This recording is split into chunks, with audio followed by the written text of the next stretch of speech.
Okay, hello. Good to welcome you all to another episode of ideasSPACE with the urban design group, UrbanNous, and me, Christopher Martin. I'm an urban designer and planner focusing on the design of public realm and streets, co-founder and director of Urban Strategy at Urban Movement, and on the executive committee of the Urban Design Group. I want to explore the full range of issues that influence the design of cities and shape society in this series, so we can sharpen our focus and create more enjoyable places. And for this episode, we'll be focusing on food.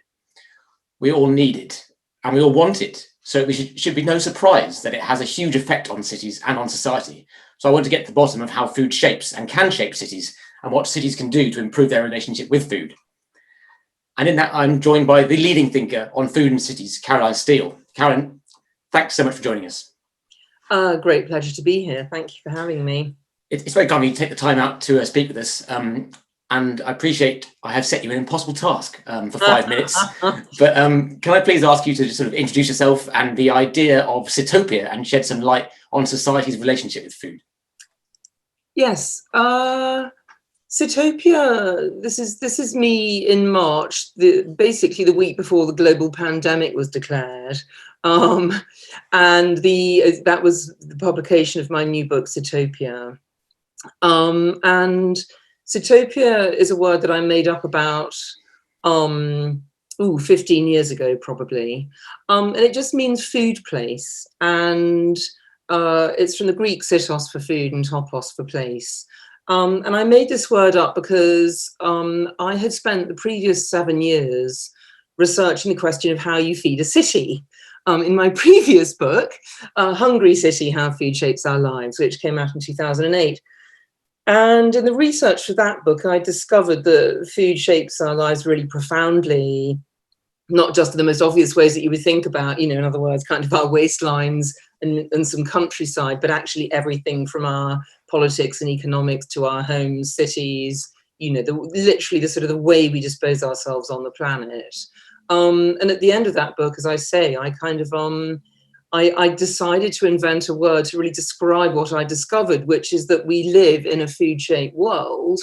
The most beautiful example of this is this wonderful Laurent Setti that you might know, and some of our viewers might know, which just encapsulates really the sort of the condition at the heart of urban civilization, which is that there's this relationship between the city and the countryside that feeds us. And what I find really interesting is that we don't seem to realize this. In other words, we talk about ourselves as being urban, while forgetting that actually, because we're animals, political animals, as Aristotle said, we actually dwell in a very real way on the land still. And of course, one of the reasons we don't see that today is that, we don't look out of our windows and see the landscape that feeds us, because often it's thousands of miles away, out of sight and out of mind. And I call this the urban paradox, because as we gather together more and more in cities in order to be sociable, we're actually getting further and further away from our sources of sustenance. And I think, what COVID has taught us, among many other things, is that, we haven't solved the oldest problem in humanity, which is a problem of how to eat. And we evolved around this shared problem. We evolved language, we evolved cooking, which is very important for growing our brains bigger, but also kind of, shared responsibility, you hunt, I cook, etc. And of course, the shared meal, which is, in my view, the best human economy ever invented. Now, what's interesting is if you go through, a sort of brief romp through, shall we say, the last kind of 2 million years of human history, you can see how, as we've acquired new technologies and got involved, invented other ways, new ways of feeding ourselves, we've gone from hunter-gathering to farming to sort of a very mechanized way of producing food. And that in turn has basically kind of changed where we live. So we've gone from following the food around, or living in the larder, as I put it, to living in modified landscapes, farmland, and now, of course, living in cities. And we tend to see this kind of progression as a sort of something, always positive. So, hunter-gathering was obviously kind of in many people's minds, a very undeveloped way of living. And then we went through this craft-based world, and now everybody kind of sits and taps away at a computer all day. But of course, what we forget is that actually every time we make a technological leap forward, we leave something behind. And now, of course, the discourse is all about what are we all going to do all day, and do we actually end up trashing the planet and having to sort of leave it and go live somewhere else? So I think, it comes down to the fact that we, as I say, we kid ourselves that we've solved the problem of how to eat, but we actually haven't. All we've done is externalize the true costs of food. The world's turning into a hamburger because all the embedded power in food is in sort of selling you stuff like this. And kind of hunter-gatherer brains are very bad at resisting it. And of course, COVID has brought home the fact that we're actually, farming has become the most destructive activity that we now engage in as humans. So I think, it's time for rethink. And I was actually saying this before COVID came along. And I love this question of Cedric Price's, technology is the answer, but what was the question? And what you really find is that the question hasn't changed. It's still the old utopian question, which is, what is a good society? How are we going to live? How are we going to balance city and country, which actually, interestingly, utopians are rather obsessed with. And that, of course, is why I invented this word. It's a kind of food-based, practical, real alternative to utopia, which is ideal but doesn't exist. So what you sort of understand if you start to see the world through the lens of food is that food is a kind of flow going through our lives, from the countryside to some sort of distribution system, a market or supermarket, our kitchens, and then, of course, through us into the waste system and back into the landscape again. And of course, there's many, many choices we have about each stage of that journey, but they have a profound effect on the kind of world we're producing, how we live, how we spend our time, how healthy we are, and just literally our capacity to flourish on the planet. So this is my metaphor for a good society. It's one in which everybody eats well, because I don't believe you can eat well without sharing well. And if you eat good food, then everything else follows from that. And really my kind of design tool that I'd like to offer architects and planners is this idea of seeing the world through food, because it really does shape and connect everything. So it's a phenomenally powerful tool that currently shapes the world badly because we don't value it. But if we did value food again, we could build a better Sitopia, which is very close to utopia. And that's how I came to write this book, which is called Sitopia, How Food Can Save the World. And that's 5 minutes worth of a very big conversation. Excellent. Thanks, Carolyn. The parallels I think you draw are fascinating, and so much in there that we need to think about when shaping cities. So, and I would urge all urban designers to read your book. And that certainly isn't a plug. I think it's just a recommendation. Just getting to the heart of the issue now, the balance between cities and the landscape that feeds us, as you say, is growing further apart. And as you said, also, this impacts everything from logistics to our mental state and levels of stress. Throughout history, people were more closely connected to the landscape that fed them and to food. What are the benefits, as you see them, of a closer relationship between cities and the food they need? And how can we reconnect people, place, and food? Well, these are all very, very big, important questions. I mean, I think one of the things that I would say is that, it's been quite interesting under lockdown, which, of course, is a bad thing. But many things that came out of it, have really been very interesting to me. The fact that people have discovered the value of locality, the value of sort of actually being based more in one place, and of local networks and local support systems and so on. And in fact, I was arguing for those in my book anyway, because I think, we're really at the tail end of what I would call a kind of well, either you can call it a 250-year-long experiment if you could just go back to the beginning of the Industrial Revolution, or a 5,500-year-long experiment if you go back to the beginning of urbanity.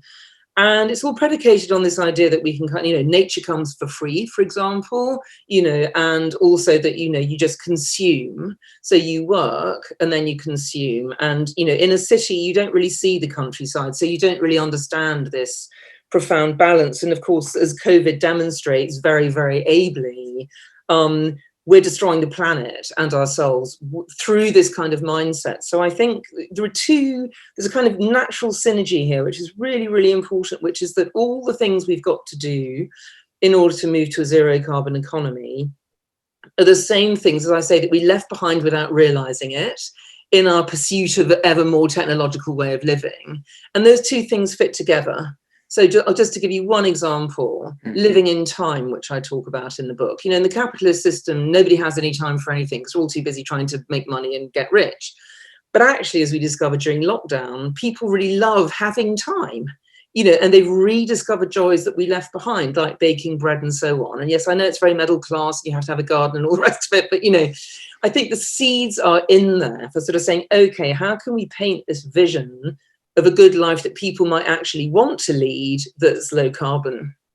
And there's a lot more to say, obviously, but we don't have much time. No, that's a sort of a very, very good basis from which to move on, I think. And the importance that is quite clear when you talk about food and in terms of the way we live, the environment, the climate, our mood, and our happiness, and let's face it, all of society. It's all shaped by how we eat, and that's something you really bring to life in your work. Why is it then that sort of food culture, and that's probably the wrong word, but food thinking at least, doesn't play a bigger part in how we shape cities today more directly? Yeah, well, I think culture, by the way, is the right word. And I also think it does shape our lives in our cities. It's just that we now have an industrialized food culture. So, historically and traditionally, what a culture was, and a food culture, they're so similar, it's almost the same thing, was a sort of adaptation to living in a particular place according to an idea of what a good life might be. So if you were John Locke, living in kind of, lovely, lush kind of English farm country, you thought a good life was everyone having enough farmland to feed themselves from.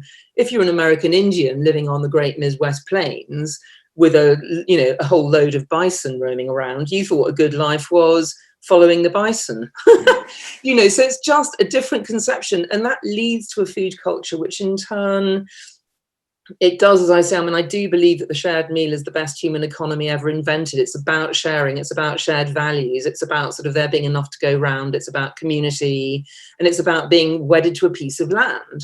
And really, traditional food cultures and cultures in general optimized what it meant to live in a particular place. Now, what we've seen over the last, 200 years, I would say, probably, with industrialization, with railways and so on, is this kind of increasing placelessness and the idea that, oh no, that's not what a good life is about.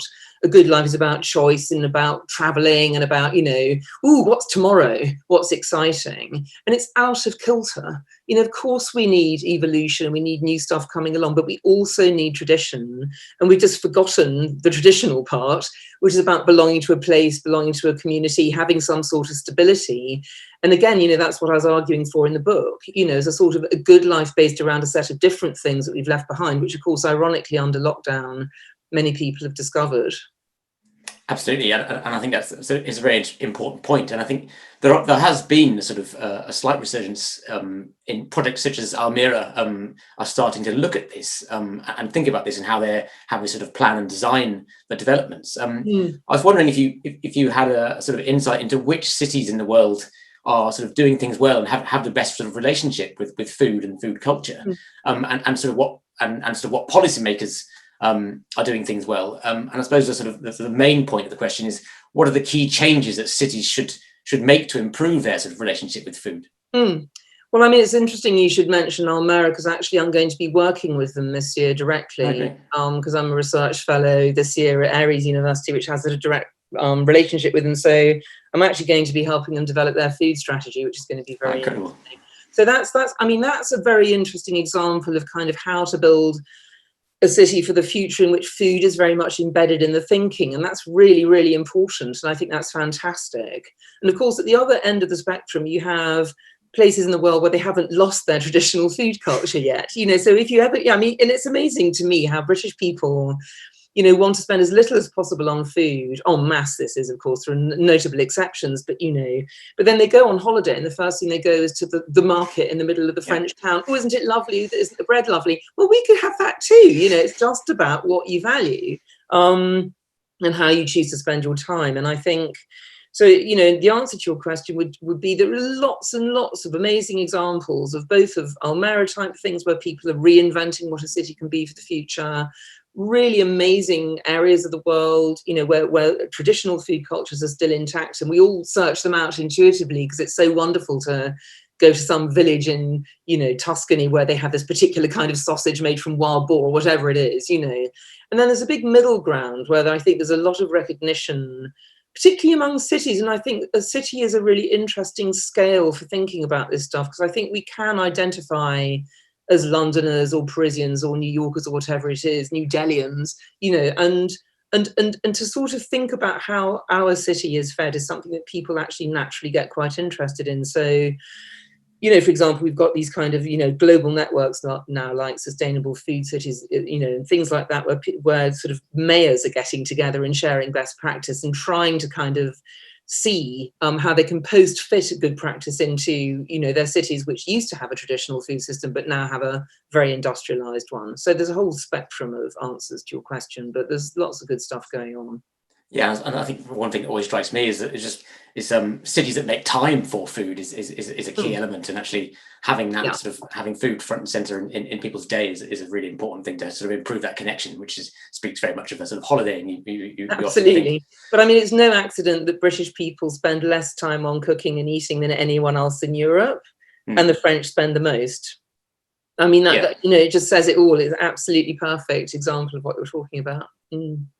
Yeah. I think this year's obviously been a very interesting one, and the growth of human settlements into cities has certainly started to blur or even weaken the boundary between the wilderness and sort of human beings and human settlements, and especially this year has brought this very clearly into sight. I was wondering how do you think this has sort of come to pass, and how do we sort of start to reverse that and protect those boundaries? Yeah, well, I mean, I think it's very interesting. In fact, in my book, I said, isn't it interesting that kind of climate change gets all the headlines, but biodiversity doesn't? And actually, potentially, the weakening of biodiversity is even more of a threat to us than climate change. And I think COVID's really, really highlighted that. And of course, everyone's read about this stuff now. It's actually the weakening of biodiversity plus encroachment on wilderness that creates the conditions for zoonotic pandemics. And of course, the loss of biodiversity is to do with the fact that, as I very, very briefly said in my 5-minute romp through most of human history, we've gone down this road of trying to create this thing called cheap food, which can't and doesn't exist. Because, I often say that food consists of living things that we nurture and kill so we can live. So that kind of tells you that if you cheapen food, you cheapen life.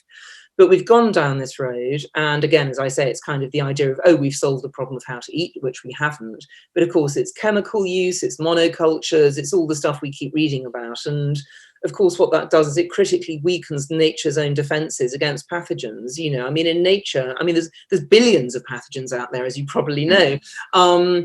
But nature has its own ways of fighting those, and it's called complexity. There's a very famous example of a cheese vat it's being used by the traditional cheesemakers in France, and it was condemned by the kind of the hygiene people, because they said, oh my God, you never wash this thing, what must it be full of? Well, what it was full of was really, really good bacteria who were like, really healthy human microbiome who were fighting off anything nasty that came anywhere near them. And it was like a kind of sterilizing tank, this old wooden tub. So I think, what's happened is we've thought that we could conquer nature through technology, and we thought we could just kind of take that for granted, and it's just been proven to be wrong. And that's why I love that Cedric Price quote. I think it's never been more relevant than now. Technology is the answer, but what was the question? Yeah. The question is, what is a good life? And if you ask that question through the lens of food, what it immediately tells you is two really vital things, that our two most important sets of relationships are with nature on the one hand and with each other on the other. And food sits at that nexus. So that's why it's such an important lens through which to ask all these enormous, very pressing questions. Yes, and I think that idea of technology and very much speaks to our relationship with food and cities, and how we've sort of changed how we eat. And I know you've spoken before about the idea of before COVID, 20% of meals were eaten in the US were eaten in the car, which exactly. I thought was absolutely astonishing statistic. Yes, yeah. I think this is a really, really critical issue, and one which, as you say, will become increasingly important to our health and indeed our happiness in cities. So I'm glad we've managed to set out some really important points to take away and apply in urban design there.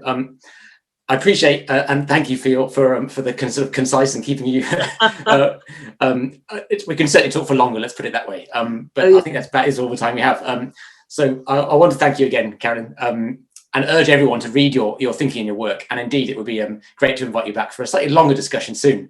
Yeah, a couple of hours would be great. Yeah, we can pencil it in, no problem. But it just leaves me to say thank you to everyone who's listening in to this as well. And I hope you've enjoyed this episode of ideasSPACE by the Urban Design Group, UrbanNous, and me, Christopher Martin. More episodes coming your way, so please do get in touch if you have any questions, and follow the ideasSPACE YouTube channel and sign up to the Urban Design Group Urban Update to see more around urban specials. Thank you very much. Thank you.